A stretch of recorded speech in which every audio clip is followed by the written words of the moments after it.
Welcome back sa aking channel. Narito naman tayo para sa pinakabagong balita mula sa mundo ng politika. Sa isang nakakagimbal na kaganapan, tuluyan ng kinaladkad sa korte si Tito Soto matapos maisampa ang mabibigat na kaso laban sa kanya. Ayon sa mga mapagkakatiwalaang ulat, hindi na nakaligtas si Soto sa mga ebidensyang inilatag ng mga nag-aakusa. Sa dami ng mga dokumento at testimonya, tila wala na siyang kawala sa harap ng hustisya. Lumalabas na rin ang mga pangalan ng mga akusado na nagsisibing susi upang mabuksan ang masalimuot na sabuatan na matagal nang tinatago sa publiko. Ang mga ito raw ay direktang koneksyon sa mga proyektong pinagkakakitaan umano ng malalaking halaga ng pera.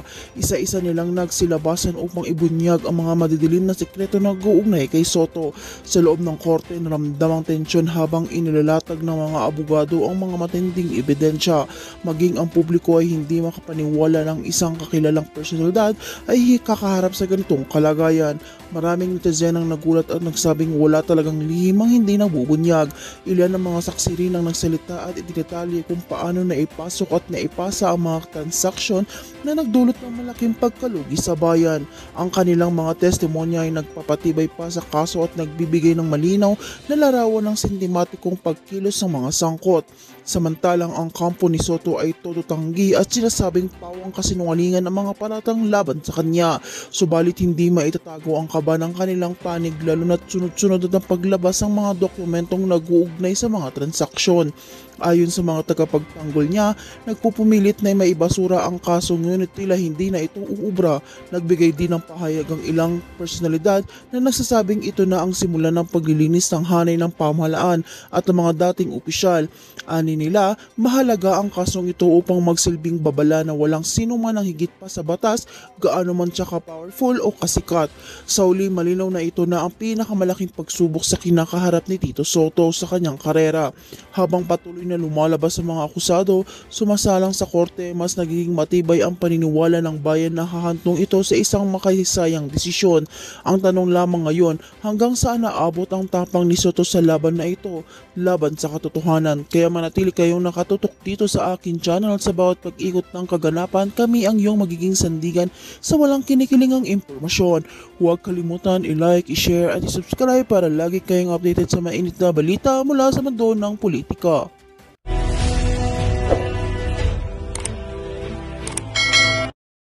Hindi naman yata tama sapagkat ang legal custody nga ay sa Senate.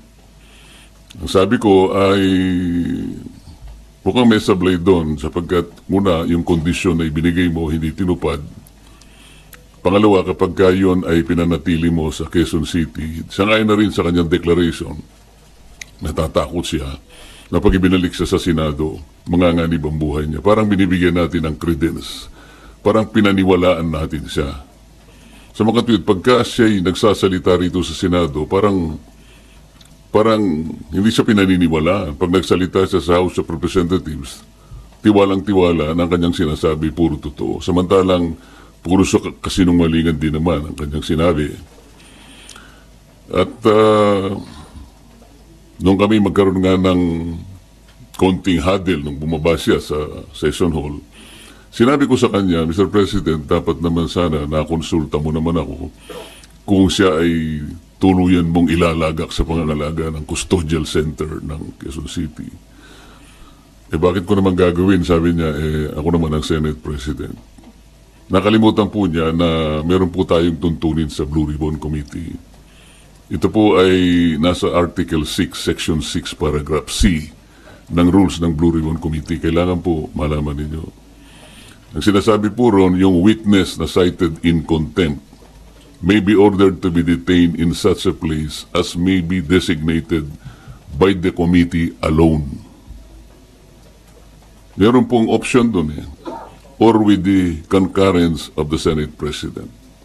Sa mga tweet, yun lamang designated place by the committee alone, sapat na yun Kaya ko sinabi, dapat kinonsulta mo ko. Kaya lang, sabi niya, napalitan ka na Bakit pa kita kukonsultahin? Hindi po Nung kinumit niya sa Quezon City Custodial Center, na-monitor ko sa bilyonaryo at sa ibang mga pahayagan, Inquirer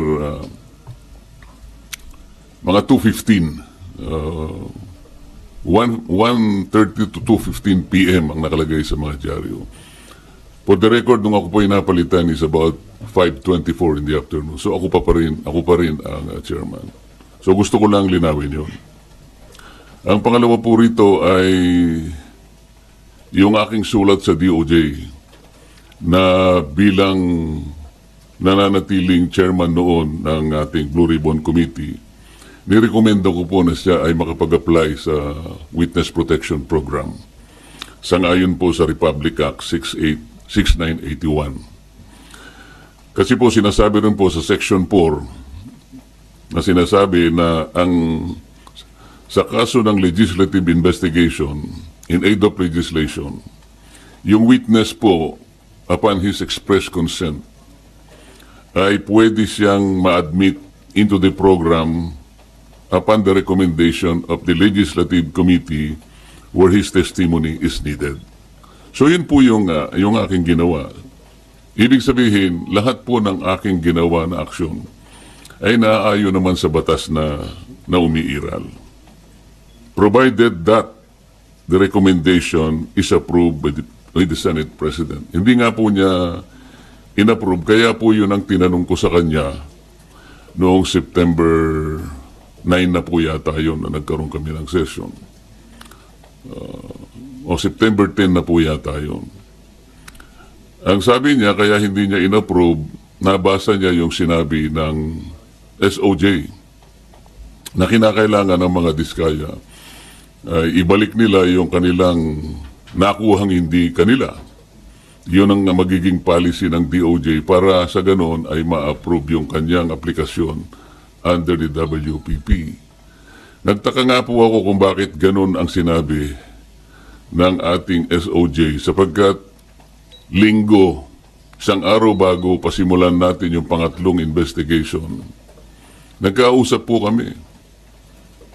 Pati yung kanyang deputy o undersecretary, ang pangalan ay Jojo Cadiz.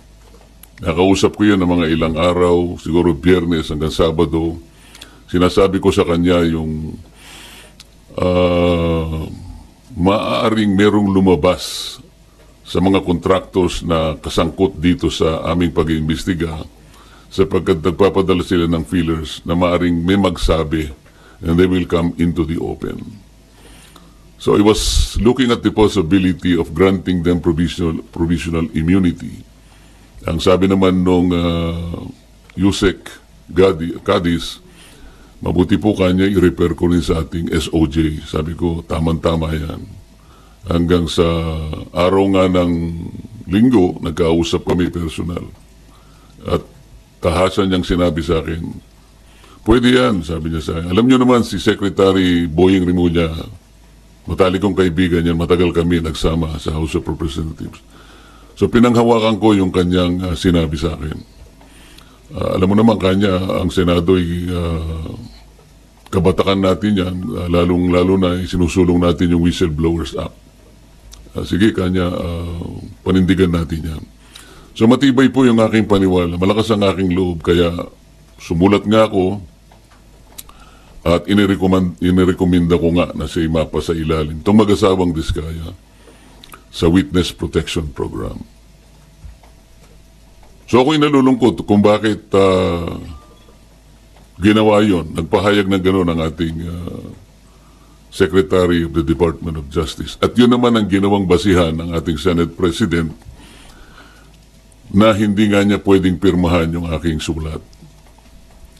Alam po ninyo, sa tamang pagkakataon, I'm going to confront the Secretary of Justice kung bakit niya sinabi yun. Sapagkat malinaw naman po sa batas. Kung titingnan po ninyo yung Section 3, isama na po ninyo yung Section 10 ng Republic Act 6981. Maliwanag po doon kung ano-ano ang mga requirements na kakailanganin para mapasailalim ng Witness Protection Program ang isang witness na nag-apply. Hindi po kasama doon yung restitution na kanyang binabanggit na magbabalik ka pa ng kung ano-ano sa gobyerno. Unang-una po, nasa pag-iimbestiga pa lang po tayo eh. Kanino kukunin at paano i-determine yung halaga na ibabalik ng mga diskaya kung sakasakali? Wala po sa tuntunin ng batas. Ang ilan po sa mga requirements kung bakit ka magkukwalify sa witness protection. Yun pong offense na kung saan kakailanganin ng testimony is a grave felony. Ito po kasi ay naharap nila dito kung sakasakali ay plunder. So grave po yun eh. Yung testimony po ay substantially corroborated in its material points. Sinasabi ng mga diskaya, meron po kami dokumento eh. Dapat sana tuntunin nila. Meron po kaming mga ledger. Hindi naman nila inahanap kung nasa ng mga ledgers. Dapat yun ang tanongin nila sa mga diskaya. Ang miyembro niya, siya o ang miyembro ng pamilya up to the second civil degree by consanguinity or affinity ay nasa threats, tinatakot. Maaari silang mamatay. Maaari silang puwersahin, takutin. Ito po yung mga requirements lang eh. At hindi siya law enforcement. Sa Section 10 ay sinasabi rin ang walang ibang direct evidence na maglilink sa mga iba. Kung kakailanganin mo ang kanyang testimony, isa sa requirement yun eh. Na sila ay, they are not the most guilty. At hindi pa sila na-convict ng krimen involving moral turpitude. So makikita po rin nyo rito, yung restitution na sinasabi ng Secretary of Justice, na yun naman ang pinagbasihan ng Senate President, hindi po kasama sa requirements para lang ikaw ay makapag-apply under the Witness Protection Program. Bakit po bumaligtad ang Secretary of Justice? Ngayon po sinasabi ni Senate President, nagmamadali daw po ako na mabigyan sila ng Witness Protection Program. Yun po yung sinasabi ng batas eh. Pag hiningi nila with their consent, sapagkat nanganganib ang buhay niya, hindi ka magmamadali. Ilalagay ko po ba sa kamay ko ang kaligtasan ng mag-asawa na yun? Sila po ay nagkusa, gumawa ng salaysay. At kung malalagay ang kanilang buhay sa alanganin, sa peligro, sa kamatayan, hindi ko hihintayin na dumating yun. Gagawin ko yung katungkulan ko sa ilalim ng batas. Kung sinasabi nila nagmamadali ako, maaaring nagmamadali ako sapagkat yun ang kailangan para sila'y mailigtas. Okay. Sir, kaya nyo ba siya ini-apply sa Witness Protection Program? Sa tingin nyo ba, nagsasabi ng totoo yung mag-asawang diskaya? Kasi may mga na-observation na parang selective ang kanya lang pinangalanan, yung samantalang year 2016 pa, as early as 2016, nag-DDPWH projects na sila, pero parang wala siyang pinangalanan doon sa... Yung tanong mo kung pinaniwalaan ko, sinabi. Kaya that's beside the point eh. It's not for me to render judgment doon sa kanyang sworn statement. Iyon ang kanyang sworn statement. At sinabi niya roon na nanganganib po yung buhay ko namin dahil sa lumabas po kami na ganito. At bukod doon, bago siya gumawa ng isang sworn statement, minabuti ko para masiguro ko na talagang voluntaryo ang kanyang gagawin. Sabi ko sa emissary niya, pasulatin mo siya sa akin kahit na handwritten note na talagang voluntary niyang gagawin at kung bakit niya gagawin yon. Nasatisfy ako doon sa kanyang sulat. Kaya sabi ko, sige, sabihin niyo sa kanila, gumawa sila ng sworn statement. Hindi para sa akin na i-judge yung sworn statement. Ito will form part of the proceedings na pagdating ng araw, ito ay gagamitin po ng korte. Mahaba pong proseso ito eh. The Senate President already rendered judgment doon sa sworn statement. Dapat hindi po ganun eh. Wala po kaming karapatan husgahan ang sworn statement ng isang taong gustong magpahayag ng kanilang saloobin. May kinalaman sa pag-iimbestiga nito. Pero sir, yung decision nyo na gawin siyang state witness... Hiningi po niya yun. At nasa batas po na kinakailangang ibigay sapagkat nanganganib nga yung buhay niya sang-ayon sa kanilang pahay. Nakikita ko rin po, sa tahanan nila pinagbababato sila. Ano po ang Nakonsulta- gagawin ng isang chairman ng Blue Ribbon Committee? Sir, nakonsulta daw po ba yung mga miyembro ng Blue Ribbon o yun ay sariling decision nyo, sir? Paano kung kukonsultahin? Hindi ko nga alam kung maglalabas sila ng sworn statement. Nung ibigay nila sa akin yon, gabi ng linggo, nung makuha ko yung in a sealed envelope, wala na akong pagkakataon na bigyan ko ng kopya ang aking mga kasama. So dahil magsisimula ng alas 9, doon ko inihayag yung sworn statement. Hi, sir. Sir, Mean po from TV5. Sir, I Yes, need to ma'am. ask this, ha. Kasi yung sinasabi, kaya daw po ang bilis ninyong inirekomenda maging state witness, nagkaayusan na. Would you want Sino to po comment? nagsabi nun? Sir, yun yung mga nag-circulating among netizens, sir, nung time na lumabas yung letter na... Sana po merong nagsabi talaga kasi mahirap mag-speculate ng ganun. Nilabas, nagmadali po ako. Ako po, sinasabi ko sa inyo ang katwiran ng dapat magmadali. Yun po yung yun po yung sinasabi ng batas. Binasi ko po sa batas lahat ang aking ginawa. At hiningi po nila at sa aking palagay po ay nanganganib nga sila sapagkat marami silang binanggit na mga pangalan at nakikita ko rin naman kung anong ginagawa ng mga tao sa kanilang sariling tahanan. Hindi po ako pwedeng magbakasakali. Ayokong ilagay sa kamay ko yung kaligtasan nila. Kung hindi ko po ginawa, ako po ang nasisi. Baka iba po ang tanong nyo sa akin ngayong umagang ito. Sir, since malinaw at matibay po pala yung sandigan kung bakit nyo ginawa ito, would you seek audience with Senator Ping as the new Blue Ribbon Chair para po makiusap or paliwanag sa kanya ba't kailangan maging state witness yung Discayas? Alam ko po, alam niya ang tuntunin ng ating mga batas. Yun po ay sinasaalang-alang ng batas. Hindi po ako naniniwala na hindi nila alam. Babasahin lang po nila yung Republic Act 6981. Nandun po yung mga provision. Sino-sinong pwedeng mag-apply. Ang requirements po, sila po ba'y covered ng mga requirements? Sila po ba ay pasok do sa mga requirements? Alam po nila kung papasok o hindi. Hindi ko na kailangang makipag-usap. Kung kinakailangan, bakit hindi? Ngunit, baka mamaya sinasabi nila, may pinagtatanggol na naman ako. Ang dapat po niyong mapansin ay ganito. Bakit po nila ginadjudge yung sworn statement? Wala pong sino sa amin ang pwedeng mag-judge, not even the Senate President. Ako nga pwede akong magsabi na baka siya yung may pagkukulang ba't niya ginadjudge. Sapagkat alam ko yung mga Diskaya, kalaban ng pamangkin niya sa politika. Meron akong babanggitin sa inyo na mga ibang pangungusap na ginawa niya na kailangan po nating linawin din. Kaya ito ang dahilan kung bakit ko kayo pinatawag sa isang press con. Ito po mula sa ANC Head Start. Interview ni Ms. Karen Davila about the Blue Ribbon Chairman being a lawyer. Sabi po ni Senate President Soto, there is no such thing as a rule, dapat abogado yun. Abogado ka nga, di ka naman magaling mag-imbestiga, di ba? Chuckles, nakalagay. So useless. Unang-una po ako, wala akong in-insinuate na dapat ang chairman ay abogado. Ito lang ang in-insinuate noong isang babaeng hanggang ngayon hindi makamove on kung bakit ako nanalong senador. Alam na po ninyo yun. Pinipilit po ba nila sinabi ko ito? Hindi ko po sinabi ito. Pero sila nga po ang may pasaring rito eh.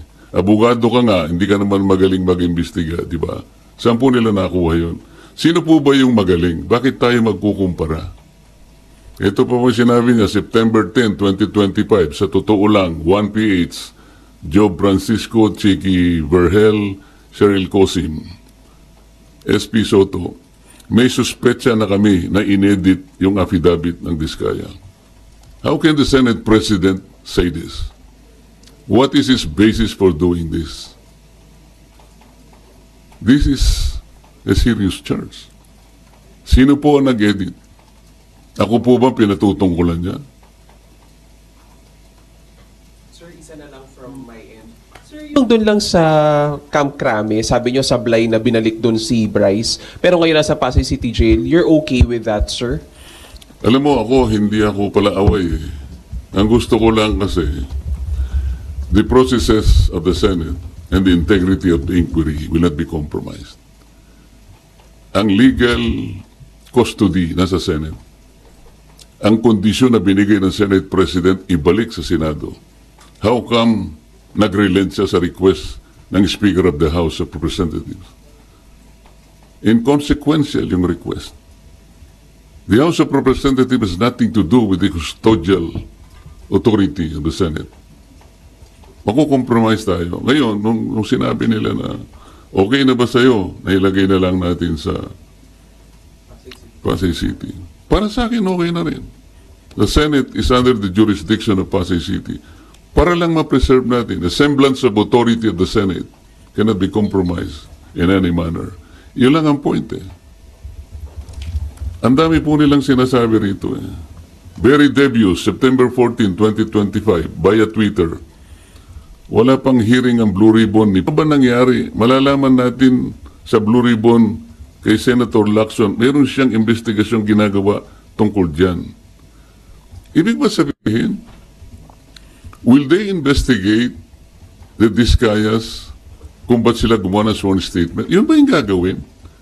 Ito yung sworn statement ng tao. You have no right to question that sa Blue Ribbon Committee. Kung ano yung pinahayag niya, it is for the court to appreciate that. Pagdating ng tamang panahon. Pero para i-judge mo ito, para i-judge mo na inedit ito, o nagkabayaran dito, iba na po yung narrative nila. It is not good for the Senate na ganito po yung gagawin nila. Kami po, hindi ako nakikipagkumpara kung sino yung magaling. Kung sino yung gagawa ng tama, yun po yung tama, yun po yung dapat natin gawin.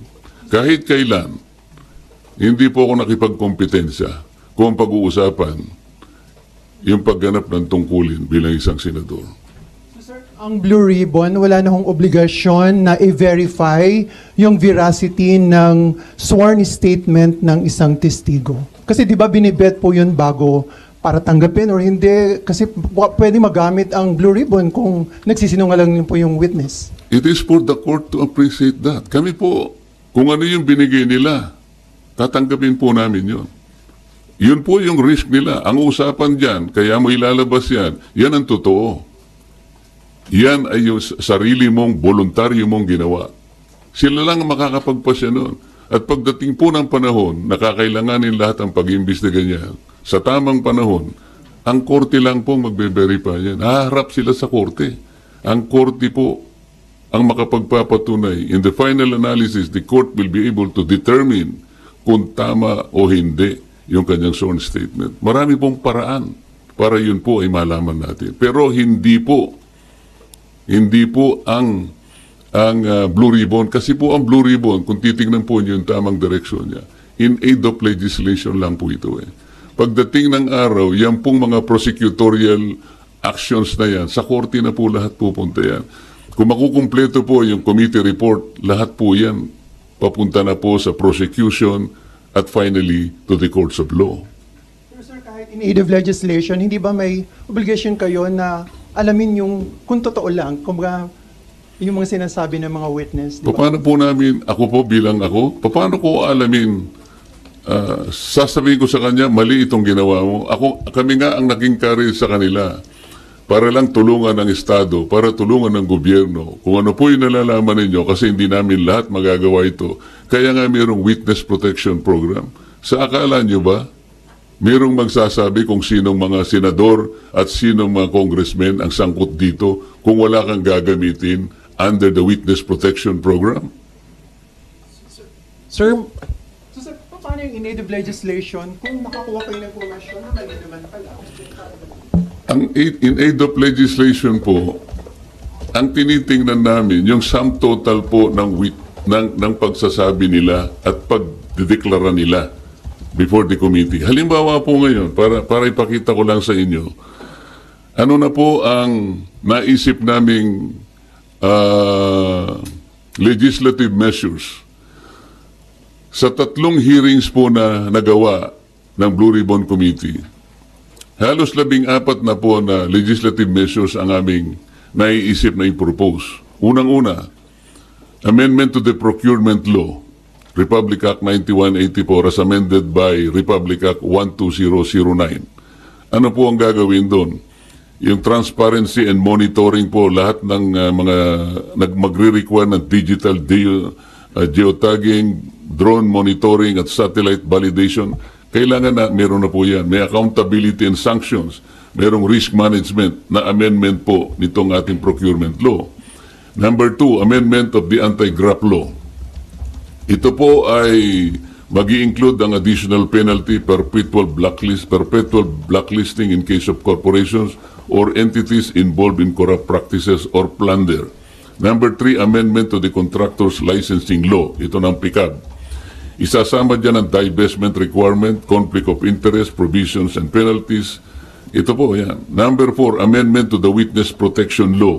Dito pa lang po kailangan may amendment na po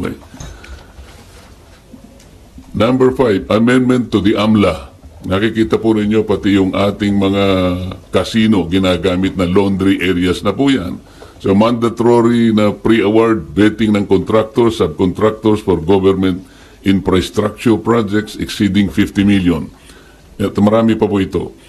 Amendment to the Securities Regulation Code, RA 8799. Marami pong dapat na ayusin dyan. Katulad po ng mga yung Securities and Exchange Commission will require sworn ultimate beneficial owner in declaration to set up beneficial ownership verification and blah blah blah, pati yung PhilJeps, allowing SEC to coordinate with DPWH and PICAB. Number 7, ito po yung False Claim Act. Ito po yung writ of quitam na pwedeng gamitin ng isang ordinaryong tao ang kanyang power na siya na mismo ang maghabla. Dahil sa nangyari po na lalong lumaki po yung problema natin sa corruption. Imagine po ninyo, panahon ni Napoles, 10 billion lang ang pinag-uusapan natin. Anong nangyari po? Naging amateur po si Napoles. Ngayon po, 100 billions na po ang kinukulimbat sa ating kabangbayan. Kaya kailangan na po lahat ito. Number 8, Whistleblowers Protection Act. Susuportahan po natin ito. Number 9, Heavy Equipment Registration and Leasing Act. Number 10, kailangan meron po tayong Flooding Integrated Master Plan Act. Number 11, i-amend po natin ang Ombudsman Act kasi wala siyang masyadong ngipin.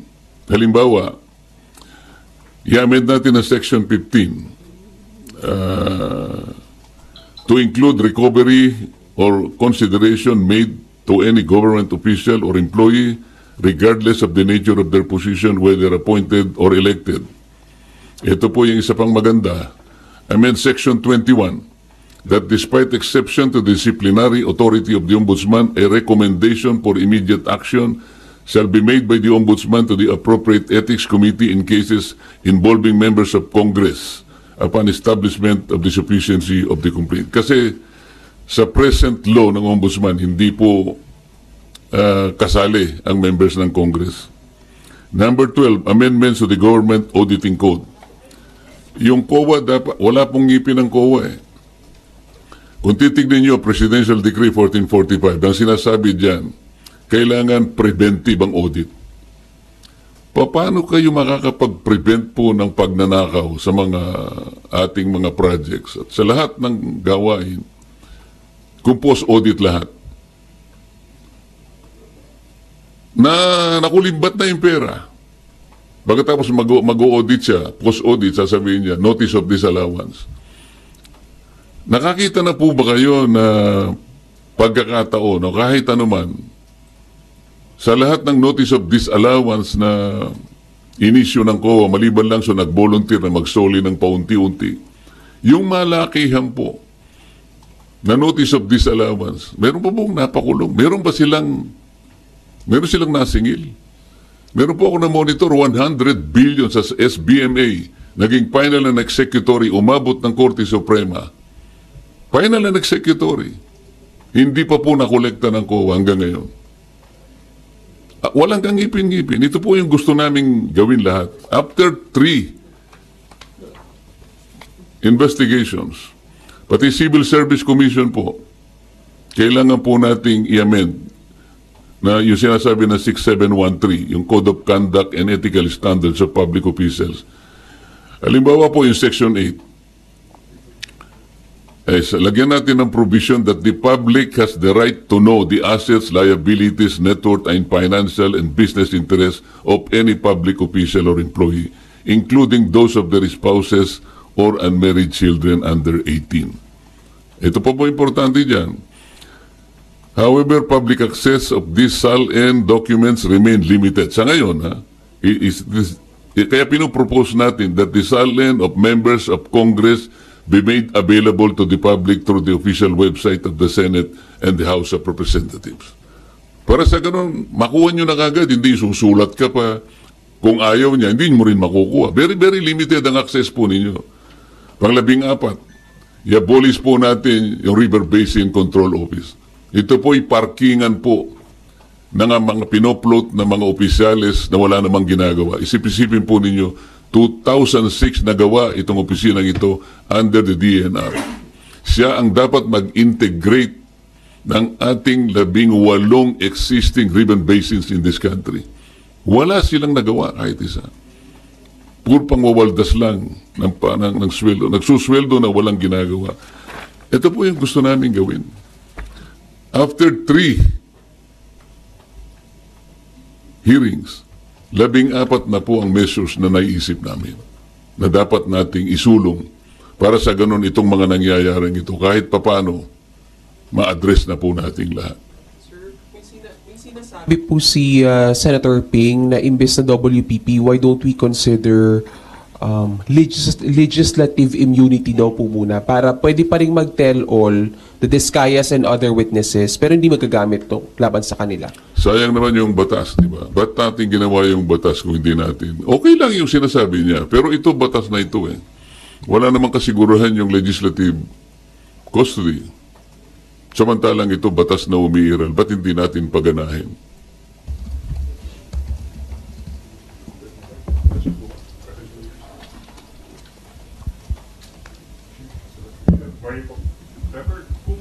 Kung nabanggit niyo po kanina na hindi na po saklaw ninyo trabaho yung pag-determine kung nagsasabi ng totoo o hindi yung witness, then bakit po na contempt si Bryce Hernandez tsaka yung iba pang witness before? Hindi nagsasabi ng totoo. Kasi yung kay Bryce Hernandez, meron kaming dokumento na binigay mismo ng Okada. Yung ipinatalo niyang pera, napakarami. Merong 14 million, merong 15 million. Tapos meron siyang ginagamit na isang ID na in-issue ng LTO. Litrato niya pero ibang pangalan. So, sinasabi namin, hindi ba ikaw ito? Ito yung ipinanalo mo, ito yung pinatalo mo eh. Wala po akong alam dyan. Hindi ko po pera yan. Kapag ako po yung naglalaro, ang nagbibigay po ng pera yung boss ko, yung Alcantara. Ito yung pambabastos na sa harap namin. Nandito na yung katwiran eh. Yung kay Diskaya, lumabas siyang mag-isa. Hindi ko anticipated kung ano yung nilalaman ng kanyang ano eh. I have no right to judge. Sabi ko nga sa inyo, pag natapos na lahat ng investigasyon, isa yun o maring iba pa ang lilitaw, sa korte na po gagamitin po lahat yun. And the court is the proper place para i-determine po yung veracity or otherwise nung kanyang paglalahad. Sen, so what do you make of the allegation of Bryce Hernandez na may mga senador na tumanggap din po ng kickback from the flood control projects? Ang pagkakaiba kasi, ako ayokong i-judge din yun. Ano? Ang sasabihin ko lang sa inyo, nung lumabas yung mag-asawang Diskaya, it was in response doon sa aking ipinload nung second hearing na, kayo po, tulungan nyo kami. Baka gusto nyo magsabi na ng totoo, ang may papangako namin sa inyo, merong tayong batas na maaaring mag-cover sa inyo. You take advantage of this. Isipin po ninyo kako sapagkat maaring maharap kayo sa plunder kung sakasakaling dumating ang panahon, ito po yung may latag lahat sa korte. Baka po kako maging maganda para sa inyo. Walang madali. Pare-parehong mahirap to. Ngunit makakapamili kayo, maaring makaiwas kayo sa criminal prosecution. Maaring ang gawin na lang ng gobyerno ay civil liability na lang So, in response to that, parang in-explore naming possibility, may lumabas nga. Ito nga yung Diskaya. Ang totoo nun, mayroon pa nga gustong magsalita pa, pero ang sabi ko nga sa kanila, mag-unahan kayo. Kasi kung halimbawa, ma-establish na namin na ito'y sapat na, hindi na namin kailangan yung iba, di ba? Kasi isa sa mga requirements ay yung masasubstantiate yung mga in material points, lahat ng mga premises. Kung na-establish na halimbawa sa magitan nito, kalabisan na yung iba pa. Kaya namin pinload yun. Ngayon, yung paglabas ni Diskaya, wala siyang, hindi siya under custody Di ba?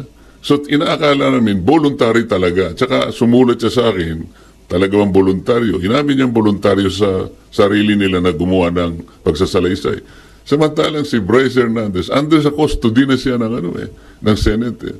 Sa palagay mo, voluntary pa yon. Ako sa akin lang, gusto kong ibalik sa inyo, voluntary pa ba yung kaya ka nandun ka na gigisain ka na naman ng House of Representatives At meron nga mga nag-text sa akin na mga ibang tao na tumutulong sa ibang mga partido. Meron daw mga congressman doon na nagsabi o nagsasuggest, maglaglag ka na rin ng mga senador para hindi kayo makontempt. So, malalagay sila sa pressure So, kung tatanungin mo ako, palagay nyo ba kapani-paniwala? Hindi ko alam. Pero kayo ang makakapagsabi, alin ang mas magandang sworn statement? Yung hindi ka pa under custody o yung under custody ka na? Doon masasalamin mo ngayon kung alin ang mas voluntaryo.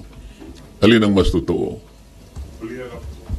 Sir, hindi ba, Senator, mahalaga din yung ma-determine yung credibility ng isang nag-a-apply na witness? For example, itong Diskaya, si Sara Diskaya, puting asawa niya, they have been denying before that they own more than one company. Sabi na yung Alpha and Omega lang yung kumpanya nila. Pero later on sa Blue Ribbon, inamin po nila na siyang yung pagmamayari nilang kumpanya. Alam mo, yun nga ang korte nang magdidetermine noon later on. Kami, nahangga lamang kami doon sa paggawa ng batas sapagkat ang aming direksyon is always in aid of legislation. Gusto kong malaman ninyo, there is a distinction between police investigation at saka yung investigation in aid of legislation. Ayokong magbigay ng insinuation dyan, but